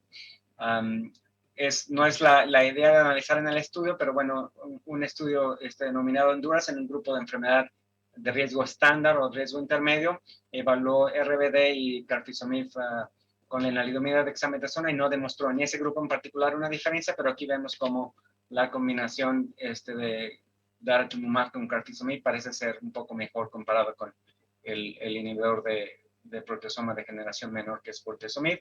Aquí vemos la comparación de los grupos de la misma manera, aquellos pacientes con una línea de tratamiento y todos en el intento a tratar, obviamente en pacientes que son menos pesadamente tratados, tienden a exhibir una respuesta mayor, y vemos como el uso de tripletes, particularmente aquí la combinación con carfilzomib o esta combinación con pomalidomida y bortezomib, parece tener muy buenos resultados. Esta es la sustitución del daratumumab por isatuximab en combinación con carfilzomib en el estudio IKEMA, y vemos cómo esta combinación comparada con solo carfilzomib y dexametasona nos brinda un 47%, una reducción en el 47% del riesgo de muerte o de progresión, con una razón de riesgo de 0.5, y bueno, no se encuentra la mediana de supervivencia libre de progresión, no se ha alcanzado en el grupo de tratamiento triple comparado con 19 meses en el grupo anterior. La respuesta global, debido al seguimiento temprano, no se pueden asociar cambios en la supervivencia global, pero las respuestas parecen ser similares. Sin embargo, las respuestas son más profundas en el grupo que recibe el tratamiento triple con isatuximab, lo mismo que se observó con daratumumab. Este es el estudio Apolo, donde se hace la evaluación de pacientes que fueron expuestos y tratados todos con lenalidomida. Algunos pacientes que se encuentran como tal con tratamiento de lenalidomida en fase refractaria fueron tratados con este esquema de tratamiento, y vemos aquí cómo existe un 37% de reducción en el riesgo de progresión o muerte comparado con pomalidomida dexametasona y la supervivencia libre de progresión de 12.4 contra 6.9 meses. Otro estudio que utilizó pacientes que fueron expuestos a lenalidomida de manera completa, el 100% de los casos, no necesariamente refractarios a ella, pero expuestos en la primera línea, es el estudio del MM014, donde vemos la supervivencia libre de progresiones. Es un estudio de fase 2, como pueden ver en el diseño, y vemos como aquellos pacientes que tienen lenalidomida en la primera recaída tienen rangos de respuesta más profunda comparada con los anteriores, aunque las respuestas globales parecen ser similares. Entonces, el uso de estos tratamientos es importante. Decíamos que el objetivo de esta plática es hablar de tratamiento en pacientes con enfermedad refractaria o recaída en líneas tempranas, pero hoy en día tenemos medicamentos que se utilizaron en pacientes previamente multitratados, que se van a empezar a utilizar en ensayos clínicos en fases más tempranas del manejo de la enfermedad. Eso incluye anticuerpos conjugados como el belantamab, que se encuentra ya aprobado en Estados Unidos y Canadá para uso clínico. Existen otros anticuerpos conjugados como el MEDI2228 o el CC99712, y también tenemos BiTEs que se han utilizado en mieloma. Hoy en día tenemos BiTEs contra BCMA, pero también tenemos BiTEs que se están utilizando contra otros marcadores. Aquí les presento algunos de los ejemplos. Teclistamab y talquetamab son los que se encuentran en fases más avanzadas, algunos de Amgen con alguna toxicidad y el otro que se encuentra en estudios de fase clínica. Y bueno, lo que se le va a dar más auge y que se encuentra también aprobado para uso en Estados Unidos es las terapias con CAR-Ts. Y hoy en día vamos a empezar a estudiar la terapia de CAR-Ts en pacientes con mieloma múltiple en fases más tempranas. Hay estudios clínicos para pacientes con enfermedad de alto riesgo con respuestas subóptimas después de trasplante. Pacientes que no son elegibles o que no tienen intención para trasplante van a ser tratados con CAR-T también en ensayos clínicos. Y también se está utilizando el CAR-T en pacientes que son mayores a 70 años y parece ser igual eficaz y menos tóxico comparado con el trasplante. Entonces, una de los posibles cambios en el manejo del mieloma es quizá el uso de estas terapias celulares de manera más temprana y potencialmente estas son las terapias celulares que pueden reemplazar el uso de la terapia a dosis altas con melphalan y el trasplante de la manera en que lo conocemos. Y esta es la última laminita. Muchas gracias por las atenciones y en algunos momentos vamos a tener la sesión de preguntas. Gracias por la invitación y gracias por todo lo que hacen en México por nuestros pacientes. Siempre un placer estar con ustedes. Muchas gracias.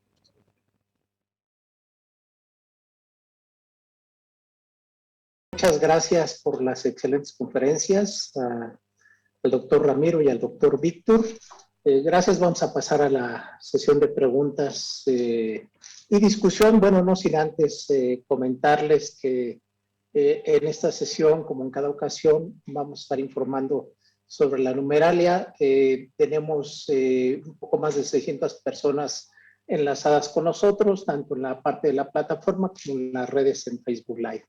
Y bueno, pues igualmente como en cada ocasión, pues informarles que tenemos un grupo importante de colegas que nos siguen en Bolivia, un saludo a Bolivia, a Perú igualmente, a Paraguay, en Cuba, por supuesto, igualmente que nos mandan a saludar, en Ecuador, Colombia, Costa Rica, Argentina, El Salvador, España y Panamá. Igualmente, pues un saludo a todos ellos. Igualmente, pues en el caso de México, pues prácticamente todos los estados, igualmente pues los estados más numerosos, bueno, por número, la Ciudad de México, Michoacán, Estado de México, Puebla y Jalisco. Igualmente, muchas gracias a todos los que están enlazados. Bueno, pasemos a las primeras preguntas y bueno, creo que en otros foros se ha comentado sobre algunas preguntas y que son relevantes. Yo creo que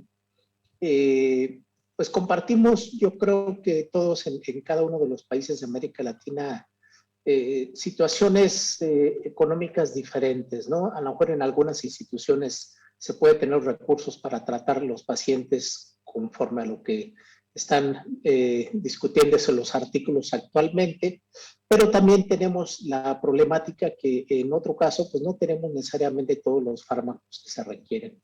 Y bueno, nuevamente la misma pregunta y va dirigido, bueno, particularmente a Ramiro, pero bueno, igualmente, Víctor, si quieres hacer un comentario, es adelante. Bueno, pues sabemos que el problema es la accesibilidad que tenemos a la lenalidomida, particularmente en México, en este aspecto, para completar el clásico triplete. ¿Qué tan bien o qué tan mal es los esquemas basados en lugar de la lenalidomida, darles talidomida en ese aspecto, Ramiro? Y otra pregunta igual muy de la mano en ese sentido, en el caso de algunas instituciones de la seguridad social en México, dada la carencia que tiene para estos fármacos, pues hay esquemas basados en ciclofosfamida. Y la pregunta es si el esquema se va a dar de inicio ciclofosfamida, es cada cuándo hay que dar la dosis de ciclofosfamida. ¿Darla semanal o darla mensual? ¿Cuál sería la opinión en el caso que se adquiriera? O la recomendación, con base a lo que tú decías, Ramiro, en aquellos centros donde no existe la posibilidad, ¿qué esquemas podemos implementar en general para grupos de pacientes que tenemos en México y en América Latina? Adelante, por favor. Sí. Gracias. Pues la experiencia que nosotros tenemos con talidomida presente en el país, acceso a, primeramente, poco ingreso del medicamento de nueva generación al país y posteriormente un pobre acceso a él, porque al menos en la población que nosotros tenemos, el paciente se paga su tratamiento. Desde el 2010 en México, pues el bortezomib ya venía sonando muy fuerte, la lenalidomida también, pero recordemos que el bortezomib era caro, lo traía una industria farmacéutica. Y posteriormente un pobre acceso a él. Y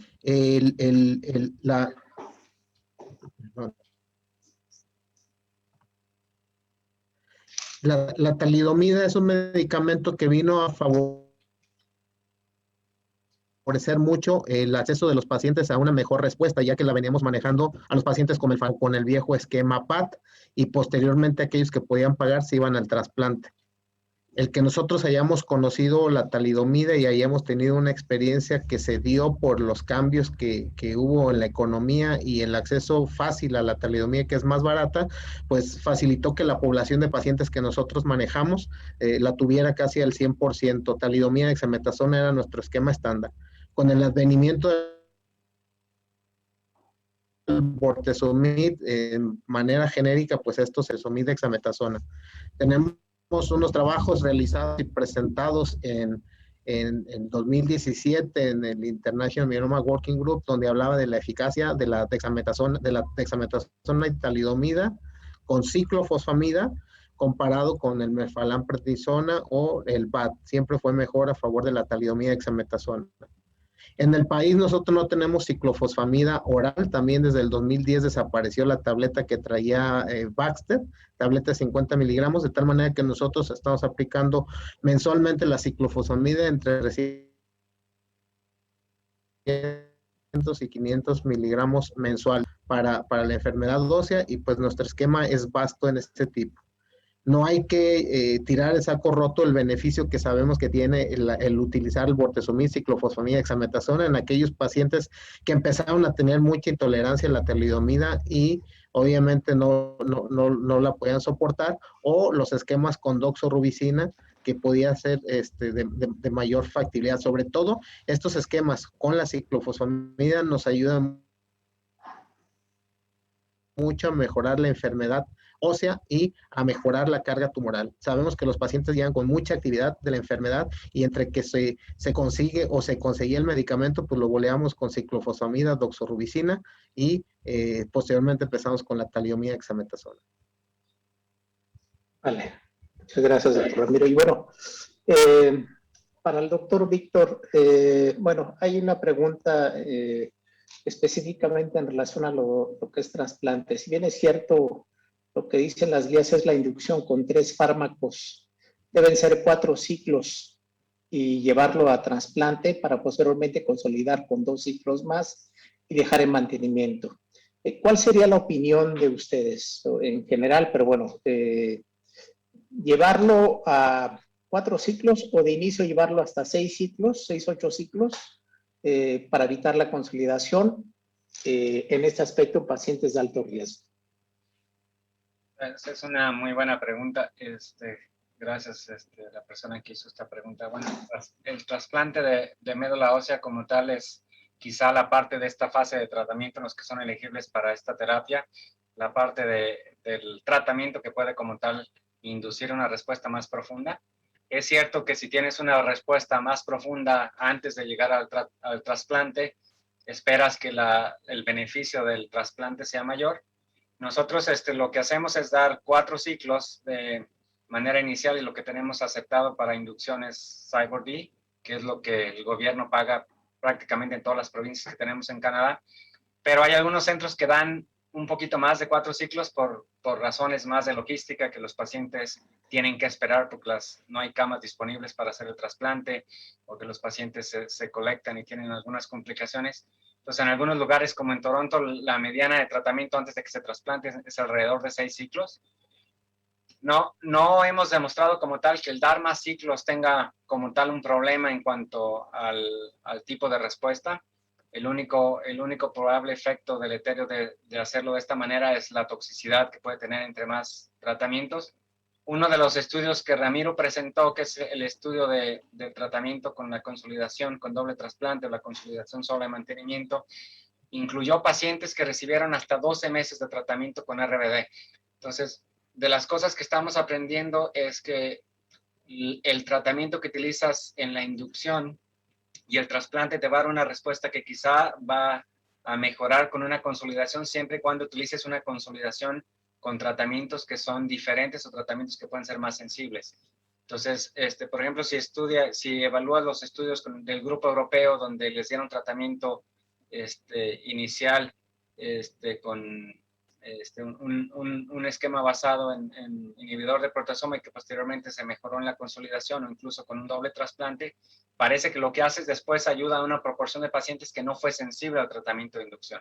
Entonces, no necesariamente es en función de cuántos ciclos utilices, sino de qué tipo de medicamentos utilizas y cuál es la respuesta que tienes de manera inicial a la inducción, la respuesta que tienes al trasplante y lo que puedes utilizar en consolidación. Lo que nosotros hacemos en el post-trasplante es que evaluamos a los pacientes después de los 3 meses, al día 90-100. Si los pacientes no tienen una buena respuesta con el primer trasplante, las dos opciones que tenemos, que el gobierno nos paga, es dar consolidación. Como solo utilizamos el CyBorD en la inducción, lo que podemos hacer es darles RBD por 2 a 4 ciclos en la consolidación y después continuar con el mantenimiento. Los pacientes que son de alto riesgo los consolidamos con un trasplante doble, les damos una consolidación después del segundo trasplante y después de eso los mantenemos con bortezomib o con ixazomib. Tenemos un uso compasivo de ixazomib en Canadá y lenalidomida por al menos 1 año con los 2 medicamentos y después de eso ya sea lenalidomida o ixazomib hasta progresión. Vale. Gracias. Doctor Ramiro, bueno, 2 preguntas en simultáneo. ¿Cómo tratarías el mieloma múltiple recién diagnosticado, el extramedular o el que también puede tener la presencia de un plasmocitoma? Y la otra pregunta en específico es, ¿qué tan frecuente es ver casos de leucemia posmieloma, aunque hacen la acotación específicamente si el paciente recibió bortezomib? Si tú tienes particularmente analizada o revisada esa asociación, leucemia como segunda neoplasia o particularmente relacionada particularmente al bortezomib, es una pregunta específica.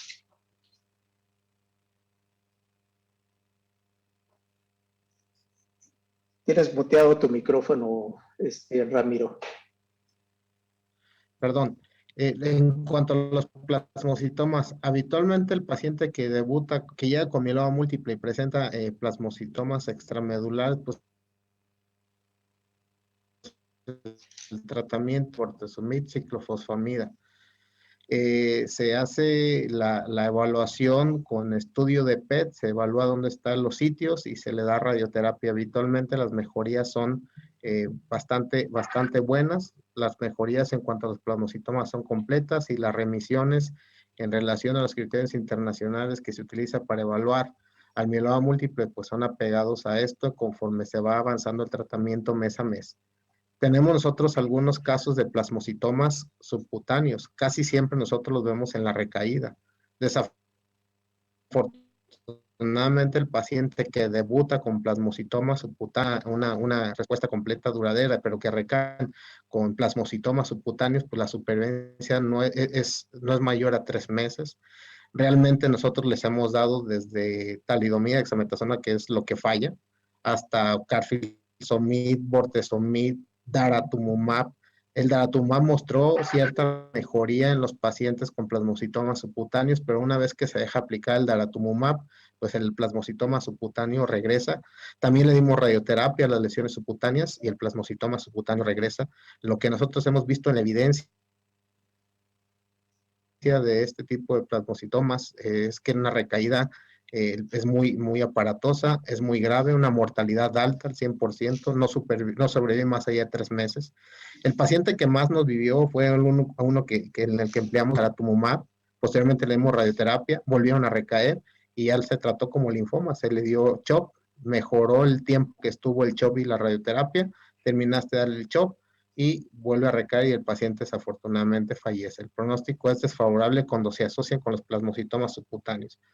En cuanto al bortezomib, tenemos algunos casos de pacientes que han desarrollado leucemia mieloide aguda y que posteriormente han hecho mieloma múltiple. Generalmente son pacientes que vienen de la recaída de la leucemia mieloide y que a la vez han tenido esquemas han tenido mieloma múltiple. Al esquema, la leucemia, que es estándar en cuanto a leucemia mieloide aguda, se le agrega el bortezomib y pues el beneficio es bueno. Habitualmente nosotros aprovechamos la toxicidad que se genera la quimioterapia, el bortezomib. No tenemos todavía analizado si el bortezomib ha tenido mucho que ver o tiene un efecto benéfico sobre este tipo de pacientes. Lo que nosotros queremos y evaluamos es que este tipo de pacientes, tenemos 3 pacientes así, son pacientes que mejoraron mucho por el tratamiento que se tuvo de la leucemia, mas sin embargo, el paciente no tuvo una supervivencia más allá de 3 a 6 meses.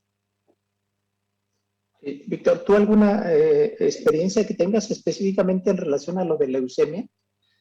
Bueno, conforme damos tratamientos combinados, es a veces un poquito difícil establecer si un medicamento o varios medicamentos tienen algo que ver con la aparición de mielodisplasias o leucemias. El grupo español, por ejemplo, en pacientes que recibieron lenalidomida en el estudio del mieloma asintomático que se incluyó en el estudio de fase 3 de mieloma asintomático con lenalidomida. Lo que hicieron es que ellos colectaron la médula ósea y le hicieron estudios de inmunofenotipo a los pacientes al momento del diagnóstico y después los siguieron. Y cuando encontraron pacientes que desarrollaron leucemia, lo que hicieron es que regresaron a los estudios de inmunofenotipo y descubrieron que había una clona de mielodisplasia que tenían al momento del diagnóstico, sin que hubiese obviamente ningún tratamiento. Y obviamente de los tratamientos que utilizamos, particularmente esos pacientes deben ser los que están en riesgo de desarrollar síndrome mielodisplásico, que es más florido, o quizá leucemias mieloides. Entonces, por ejemplo, en Estados Unidos, el esquema de tratamiento inicial para los pacientes que son elegibles a trasplantes incluye lenalidomida y bortezomib. Entonces, como tal, decir que es el bortezomib es más difícil. Dentro de los pacientes que tenemos nosotros que hacemos CyBorD y trasplantamos, pues es el efecto de la ciclopsamida, es el efecto del melphalan, es el efecto de la lenalidomida de mantenimiento. Entonces es muy difícil decir qué es lo que se obtiene. Sin duda que hay una señal para la lenalidomida como tal en el mantenimiento. Ahora tenemos nosotros experiencia de cerca de más de 6 años, ya una mediana de seguimiento de más de 6 años en los pacientes desde que empezamos a hacer mantenimiento. Al principio el grupo francés, los grupos americanos encontraron cánceres secundarios, particulares síndromes mielodisplásicos y leucemias en una proporción muy pequeña y habitualmente durante los primeros 18 meses después del tratamiento. Ahora que les estamos dando más tiempo a los pacientes y que se mantienen con respuestas y con tratamiento más tiempo, seguimos viendo no necesariamente síndromes mielodisplásicos, pero hemos visto pacientes con neoplasias sólidas más comunes que antes no veíamos. Entonces, quizá el tratamiento que utilizamos en algunos pacientes que son susceptibles a desarrollar otros cánceres hace que se dé esta asociación. En particular, el bortezomib tiene menor asociación en pacientes que por alguna razón solo les damos CyBorD, que no son elegibles a trasplantes, que después reciben la lenalidomida. Comparado con la lenalidomida en la primera línea, los segundos cánceres, de manera general, no solo hablar de leucemias o de síndromes mielodisplásicos, parece ser menor. Pero como tal, te digo, en el grupo de pacientes que se evalúan en centros internacionales, como se combinan los tratamientos con tripletes ahora, con inmunomoduladores y con inhibidores de proteasoma, pues es difícil establecer la casualidad de un medicamento o el otro porque se combinan. Vale, excelente observación. Bueno, ya prácticamente 2 preguntas finales. Bueno, la primera, igualmente, ya que tocaste el tema de la lenalidomida, Víctor, es en relación a ¿qué tanto afecta para el paciente que va a ser trasplantado la lenalidomida? Que el paciente sea tratado con lenalidomida y tú ya sabes que el paciente es candidato a trasplante. ¿Realmente afecta esto la cosecha? Si es así, ¿el paciente tendría que reducir la dosis de la lenalidomida o qué valdría la pena en ese aspecto hacer? Y le hago esta es para ti en específico, Víctor. Y bueno, ya la última pregunta para ambos, y creo que es importante porque, bueno, pues creo que cada vez surge desde el punto de vista laboratorio la idea de que tenemos que hacer a todos los pacientes un perfil molecular completo y que, bueno, pues esto pues, se suma a todos los costes que conlleva el manejo del paciente. La pregunta a ti, Víctor, igualmente para el doctor Ramiro, ¿con qué frecuencia hacen todo el perfil molecular a los pacientes con mieloma múltiple? En el caso de Víctor en Canadá y en caso tuyo, Ramiro, aquí en México, ¿es necesario que le tengamos que hacer a todos? ¿Sería lo ideal? ¿Qué piensa en relación a esta segunda pregunta? Pero bueno, la primera pregunta, Víctor, en relación a la lenalidomida y la cosecha para pacientes a trasplante. Empezamos por la parte de la lenalidomida.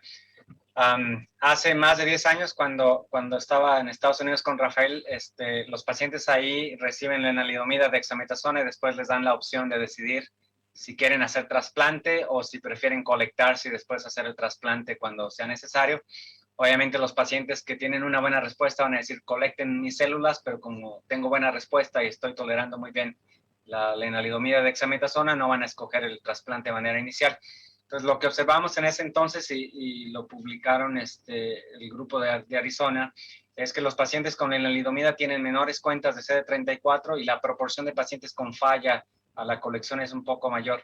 Entonces, de las cosas que se propusieron en ese entonces para tratar de colectar a los pacientes fue dar al menos un par de semanas de libertad sin tratamiento, sin lenalidomida, que habitualmente si les das un esquema de tratamiento con bortezomib hoy en día, pues les das una semana que no tienen nada, que es la cuarta semana.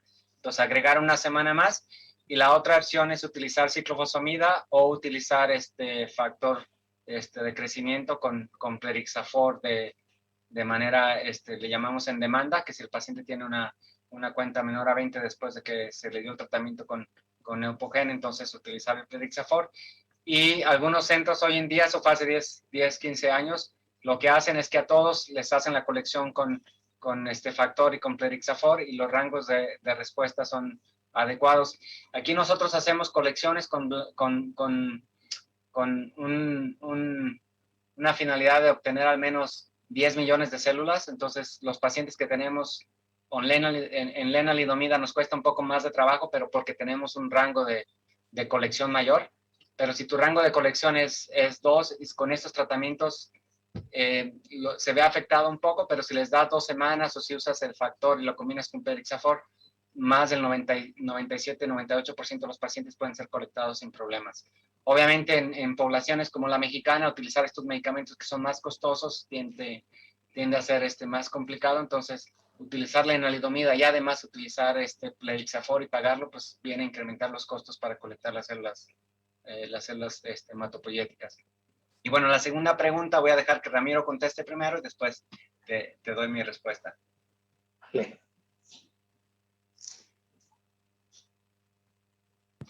Gracias, Víctor. Gracias.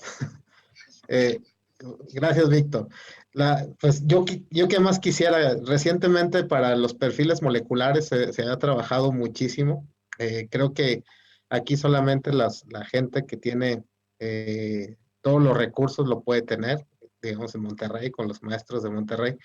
Mas, sin embargo, en el mundo ideal es lo que uno pretende que suceda. Desafortunadamente en el país tenemos un rezago de 10 años.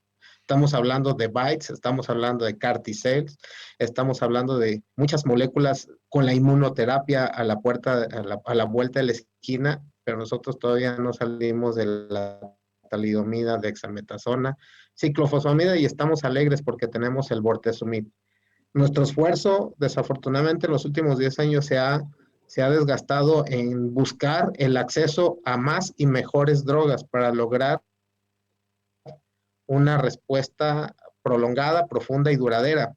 Es quizá en los que hemos tenido nosotros invertido los últimos 10 años en la clínica de mieloma múltiple, tanto en el INCAN, y no veo por qué Débora no esté en la misma situación en nutrición, o Aileen en la raza, o el doctor Vela, o Memo Díaz en Toluca. Es decir, creo que estamos en la misma situación, quizá los un poquito más avanzados en cuanto a tratamientos, el liste que tiene Lena, Carfil o Sedena y Semar que tiene Lena y Carfil, pero a duras penas llegan al daratumumab.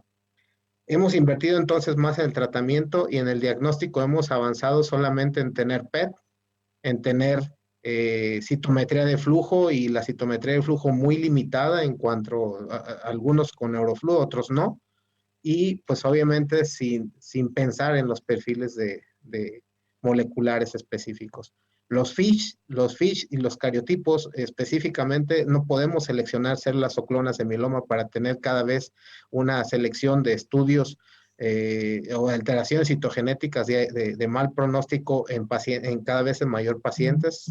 No se hace una separación adecuada, por lo tanto, los que salen con alteraciones son de hallazgos fortuitos y no creo que tengamos una base de datos mayor para poder separar entre alto riesgo y bajo riesgo. Por lo tanto, más allá de eso, en investigación solamente y en algunos pacientes. Bueno, la respuesta que yo te voy a dar es, habitualmente en países como el nuestro, y aunque yo esté acá en Canadá, siempre pienso como mexicano, es todo lo que tú vas a emplear debe darte elementos para que cambies tu manera de tratar a un paciente. Entonces, si vas a hacer un estudio de citogenética, pero al final de cuentas no tienes tratamientos que pueden ser utilizados en un paciente de enfermedad de riesgo alta, no tiene ninguna razón de hacer estos estudios, que es solo hacer pacientes que gastan, pero no vas a cambiar tu manera de tratamiento. En Canadá lo que hacemos nosotros es que prácticamente hacemos translocación 414, 1416, hacemos translocación 1114, que sí tiene implicaciones en el sentido de que tienes acceso a venetoclax potencialmente. Nosotros tenemos un ensayo donde puedes hacer una evaluación in vitro de las células plasmáticas del paciente con mieloma, combinar con el venetoclax y predecir cuál es la respuesta del paciente al tratamiento, y tenemos alrededor de 90% de valor predictivo positivo para este tipo de estudio in vitro. Entonces, en esos pacientes tú puedes predecir de que si les das tratamiento con venetoclax van a reducir si tienen la translocación 1114 en el laboratorio desde antes de que el paciente reciba el tratamiento. Entonces, esa es la parte más personalizada de tratamiento.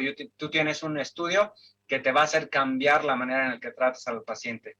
Si tienes la posibilidad de que tu paciente pague un doble trasplante y sabes que es un paciente de alto riesgo, puedes utilizar consolidación o mantenimiento, entonces vale la pena que le hagas un estudio de citogenética para ver que tiene alto riesgo.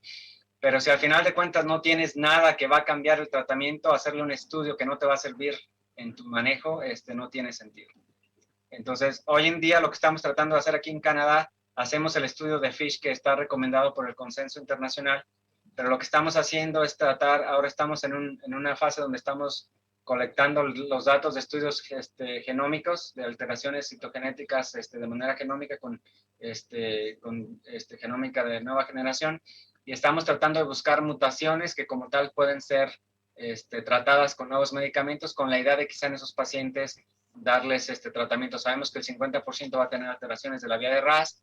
Bueno, quizá en esos pacientes en algún momento podrías considerar medicamentos de uso compasivo que tienen como tal efecto en estos que utilizamos para otro tipo de cáncer. Pacientes que como tal tienen mutaciones de P53, sabes que van a ser de muy alto riesgo, quizá en ellos tratar de ser más agresivo con los tratamientos. Pero aún así, como te digo, si no vas a cambiar tu tratamiento, hacer estos estudios en países como el nuestro no tiene nada de sentido. Vale, pues excelente. Muchas gracias. Nada más antes de ceder la palabra a nuestro presidente. Bueno, igualmente muchas gracias a Colombia que nos mandan saludos, igualmente a Cuba. Bueno, les mandan a ustedes, por supuesto, los felicitan por las sesiones, a todos los que preguntaron, al doctor Luis Mario Villela, que ya hicimos sus preguntas, pero que está celoso que no hago sus preguntas. Igualmente al doctor Guillermo Ruiz Delgado, acudir a todos ellos que nos preguntaron. En verdad, muchas gracias por seguirnos, estar al pendiente. Y bueno, doctor Oscar, pues nos estamos cerrando la sesión con prácticamente más de 650 personas que nos están siguiendo en toda América Latina. Así que pues adelante, doctor Oscar, por favor, para el cierre de esta sesión.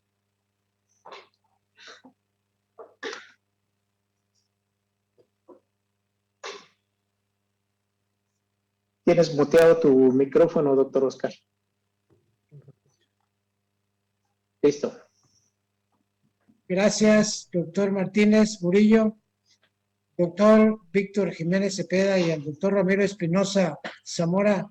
Agradecerles infinitamente por esa excelente exposición. Creo que nos sacaron de muchas dudas yo principalmente tenía algunas dudas sobre la última respuesta que dieron de todos los estudios que había que hacer y se los agradezco. Les agradezco por compartir obviamente su tiempo y la experiencia. Agradecerle a todos los socios, tal como lo dice el doctor Martínez, a todos los grupos que se han unido con nosotros, los latinoamericanos. Agradecerle a la licenciada Montserrat de la Teja y a la maestra Jimena Castro por su apoyo, por la coordinación de este evento. Agradecerle obviamente a Bristol por el apoyo, por su patrocinio y a JC por la transmisión del evento. Muchas gracias y espero que muy pronto estemos nuevamente con ustedes porque nos han dejado un buen sabor de boca. Muchas gracias y buenas noches. Pásela bien, doctora, allá en Canadá y doctores en México. Aquí en Chiapas, mucho calor. Bye. Muchas gracias. Un abrazote. Hasta luego.